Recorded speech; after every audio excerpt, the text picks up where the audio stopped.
ರೋಮಪುರದವರಿಗೆ ಬರೆದ ಪತ್ರಿಕೆ 16ನೇ ಅಧ್ಯಾಯ. ಶಿಫಾರಸು, ವಂದನೆಗಳು, ಎಚ್ಚರಿಕೆಯು. ನಾನು ನಿಮ್ಮ ಬಳಿಗೆ ಕಳುಹಿಸುವ ನಮ್ಮ ಸಹೋದರಿಯಾದ ಫೋಯಿಬೆಯನ್ನು ಪ್ರೀತಿಯಿಂದ ಅಂಗೀಕರಿಸಿರಿ. ಆಕೆಯು ಕೆಂಕ್ರೆಯ ಪಟ್ಟಣದಲ್ಲಿರುವ ಸಭೆಯ ಸೇವಕಳಾಗಿದ್ದಾಳೆ. ನೀವು ಆಕೆಯನ್ನು ಕರ್ತನ ಶಿಷ್ಯಳೆಂದು ದೇವಜನರಿಗೆ ತಕ್ಕ ಹಾಗೆ ಸೇರಿಸಿಕೊಂಡು ಸಹಾಯವು ಯಾವ ವಿಷಯದಲ್ಲಿ ಬೇಕಾಗಿದ್ದರೂ ಸಹಾಯವನ್ನು ಮಾಡಿರಿ.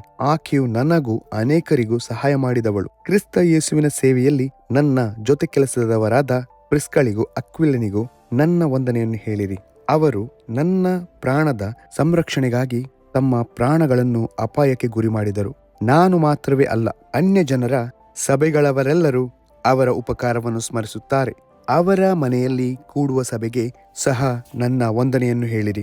ಅಸ್ಯ ಸೀಮೆಯಲ್ಲಿ ಕ್ರಿಸ್ತನಿಗೆ ಪ್ರಥಮ ಫಲವಾಗಿರುವ ನನ್ನ ಪ್ರಿಯನಾದ ಎಪೈತನಿಗೆ ವಂದನೆ. ನಿಮಗೋಸ್ಕರ ಬಹು ಶ್ರಮೆಪಟ್ಟ ಮರಿಯಳಿಗೆ ವಂದನೆ. ನನ್ನ ಸಜ್ಜನರು ಜೊತೆ ನೆರೆಯವರೂ ಆಗಿರುವ ಆಂದ್ರೋನಿಕನಿಗೂ ಯೂನ್ಯನಿಗೂ ವಂದನೆ. ಅವರು ಅಪೊಸ್ತಲರಲ್ಲಿ ಪ್ರಸಿದ್ಧರಾಗಿದ್ದಾರೆ ಮತ್ತು ನನಗಿಂತ ಮುಂಚೆ ಕ್ರಿಸ್ತನನ್ನು ನಂಬುವವರಾದರು. ಕರ್ತನಲ್ಲಿ ನನ್ನ ಪ್ರಿಯನಾದ ಅಂಪ್ಲಿಯಾತನಿಗೆ ವಂದನೆ. ಕ್ರಿಸ್ತನ ಸೇವೆಯಲ್ಲಿ ನಮ್ಮ ಜೊತೆ ಕೆಲಸದವನಾದ ಉರ್ಬಾನನಿಗೂ ನನ್ನ ಪ್ರಿಯನಾದ ಸ್ತಾಕುನಿಗೂ ವಂದನೆಗಳು. ಕ್ರಿಸ್ತನ ಸೇವೆಯಲ್ಲಿ ಪರಿಶೋಧಿತನಾದ ಅಪೆಲ್ಲನಿಗೆ ವಂದನೆ. ಅರಿಸ್ತೋಬೂಲನ ಮನೆಯವರಿಗೂ ವಂದನೆಗಳು. ನನ್ನ ಸ್ವಜನದವನಾದ ಹೆರೋಡಿಯೋನನಿಗೆ ವಂದನೆ. ನಾರ್ಕಿಸ್ಸನ ಮನೆಯವರೊಳಗೆ ಕ್ರಿಸ್ತನನ್ನು ನಂಬಿದವರಿಗೆ ವಂದನೆಗಳು. ಕರ್ತನ ಸೇವೆಯಲ್ಲಿ ಪ್ರಯಾಸಪಟ್ಟವರಾದ ತ್ರುಫೈನಳಿಗೂ ತುಫ್ರೋಸಳಿಗೂ ವಂದನೆಗಳು. ಕರ್ತನ ಸೇವೆಯಲ್ಲಿ ಬಹಳವಾಗಿ ಪ್ರಯಾಸಪಟ್ಟಿರುವ ಪ್ರಿಯ ಪೇಸ್ರಿಸಳಿಗೆ ವಂದನೆ.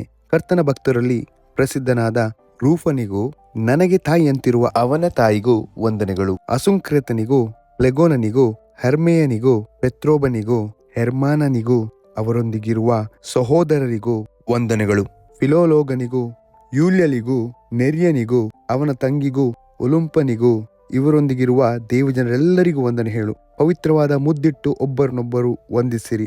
ಕ್ರಿಸ್ತನ ಸಭೆಗಳೆಲ್ಲ ನಿಮ್ಮನ್ನು ವಂದಿಸುತ್ತವೆ. ಸಹೋದರರೇ, ನೀವು ಹೊಂದಿದ ಉಪದೇಶಕ್ಕೆ ವಿರುದ್ಧವಾಗಿ ಭೇದಗಳನ್ನು ವಿಘ್ನಗಳನ್ನು ನಿಮ್ಮಲ್ಲಿ ಉಂಟು ಮಾಡುವವರನ್ನು ಗುರುತಿಟ್ಟು ಅವರನ್ನು ಬಿಟ್ಟು ತೊಲಗಿ ಹೋಗಿರಿ ಎಂದು ನಿಮ್ಮನ್ನು ಬೇಡಿಕೊಳ್ಳುತ್ತೇನೆ. ಅಂಥವರು ನಮ್ಮ ಕರ್ತನಾದ ಕ್ರಿಸ್ತನ ಸೇವೆಯನ್ನು ಮಾಡದೆ ತಮ್ಮ ಹೊಟ್ಟೆಯ ಸೇವೆಯನ್ನೇ ಮಾಡುವವರಾಗಿ ನಯದ ನುಡಿಗಳಿಂದಲೂ ಹೊಗಳಿಕೆಯ ಮಾತುಗಳಿಂದಲೂ ನಿಷ್ಕಪಟಿಗಳ ಹೃದಯಗಳನ್ನು ಮೋಸಗೊಳಿಸುತ್ತಾರೆ. ನಿಮ್ಮ ವಿಧೇಯತ್ವವು ಎಲ್ಲರಿಗೂ ಪ್ರಸಿದ್ಧವಾದದರಿಂದ ಇದನ್ನು ಬರೆದಿದ್ದೇನೆ. ನಿಮ್ಮ ವಿಷಯದಲ್ಲಿ ಆನಂದ ಪಡುತ್ತೇನೆ. ನೀವು ಒಳ್ಳೆತನದ ವಿಷಯದಲ್ಲಿ ಜಾಣರು, ಕೆಟ್ಟತನದ ವಿಷಯದಲ್ಲಿ ಕಳಂಕವಿಲ್ಲದವರು ಆಗಿರಬೇಕೆಂದು ಅಪೇಕ್ಷಿಸುತ್ತೇನೆ. ಶಾಂತಿದಾಯಕನಾದ ದೇವರು ಶೀಘ್ರವಾಗಿ ಸೈತಾನನನ್ನು ನಿಮ್ಮ ಕಾಲುಗಳ ಕೆಳಗೆ ಹಾಕಿ ತುಳಿಸಿಬಿಡುವನು. ನಮ್ಮ ಕರ್ತನಾದ ಯೇಸು ಕ್ರಿಸ್ತನ ಕೃಪೆಯು ನಿಮ್ಮೊಂದಿಗಿರಲಿ.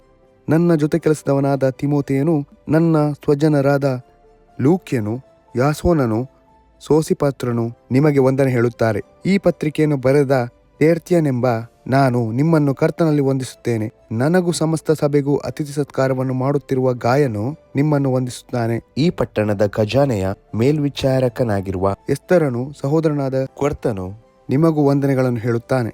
ದೇವಸ್ತೋತ್ರ ವಚನವು ಅನಾದಿಯಾಗಿ ಗುಪ್ತವಾಗಿದ್ದ ಮರ್ಮವು ಈಗ ಪ್ರಕಾಶಕ್ಕೆ ಬಂದು ನಿತ್ಯನಾದ ದೇವರ ಅಪ್ಪಣೆಯ ಪ್ರಕಾರ ಪ್ರವಾದಿಗಳ ಗ್ರಂಥಗಳ ಮೂಲಕ ಅನ್ಯ ಜನರೆಲ್ಲರಿಗೆ ನಂಬಿಕೆಂಬ ವಿಧೇಯತ್ವವನ್ನು ಉಂಟು ಮಾಡುವುದಕ್ಕೋಸ್ಕರ ತಿಳಿಸಲ್ಪಟ್ಟಿದೆ.